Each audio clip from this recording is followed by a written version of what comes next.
इतर पक्षांनी अधिकृत उमेदवारांच्या संदर्भामध्ये कुठे अर्ज भरले असतील तर त्या संदर्भातली एक चर्चा त्या निमित्ताने त्या ठिकाणी होती.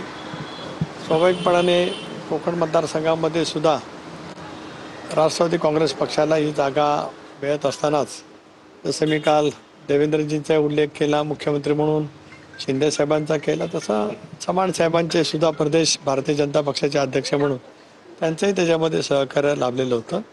आज ही चर्चा, आजची भेट ही सदिच्छा भेट होतीच, पण त्याचबरोबर ती आता ह्या सगळ्या जागांच्या वरती एकमताने ही निवडणूकला सामोर जात असतानाच त्याच्यातलं सामंजस्य कसं करता येईल या दृष्टिकोनातून आम्ही त्या ठिकाणी चर्चा केली. सर, मुख्य 3 जागांवरती आपल्याला राष्ट्रवादी विरुद्ध महायुतीतला घटक पक्ष अशी लढत दिसते. पुणे, रायगड आणि नांदेड या ठिकाणीच्या महायुतीचे उमेदवार आहेत, त्या विरोधात बंडखोरी केल्याचं दिसतं. याबद्दल नाही, मी म्हटल्याप्रमाणे बऱ्यापैकी ठिकाणी तशा पद्धतीची स्थिती आहे.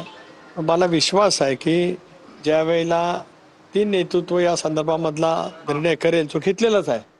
ज्या अर्थी त्या जागा महायुती म्हणून सर्वकडे सुटलेल्या आहेत त्या अर्थी देशाच्या केंद्रीय नेतृत्वाने या संदर्भातली अनुमती दिल्याच्या नंतर त्या ठिकाणी अशा पैकी अर्ज दाखल केले गेले असतील तर ते अर्ज नक्कीच माघारी घेण्याच्या दृष्टीकोनातून प्रत्येक पक्षाचं नेतृत्व आणि जिथे कुठे काही समन्वय करायचा असेल, काही चर्चा करायची असेल ती चर्चा करून त्याच्यातला मार्ग 100% निघेल. शिवसेनेमधून आज तुम्ही कोणाला भेटणार आहात? आज आता भाजपची भेट झालेली आहे, शिवसेनेपैकी तुम्ही आज कोणाला भेटणार आहात? नाही, एक तर काल अर्ज भरायला आमदार उदय सामंत त्या ठिकाणी होते, आमदार दीपक केसरकर उपस्थित होते, आमदार महेंद्र थोरवे त्या ठिकाणी उपस्थित होते, आमदार भरत गोगाले सुद्धा उपस्थित राहणार होते. पण काल त्यांचा वाढदिवस जो फार मोठ्या उत्साहाने त्यांच्या मतदारसंघामध्ये साजरा होत असतो, त्यांनी काल सकाळीच अनिकेतला फोन करून शुभेच्छा दिल्या.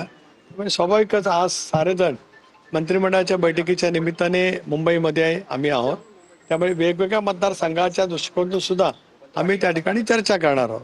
महेंद्र दळवींची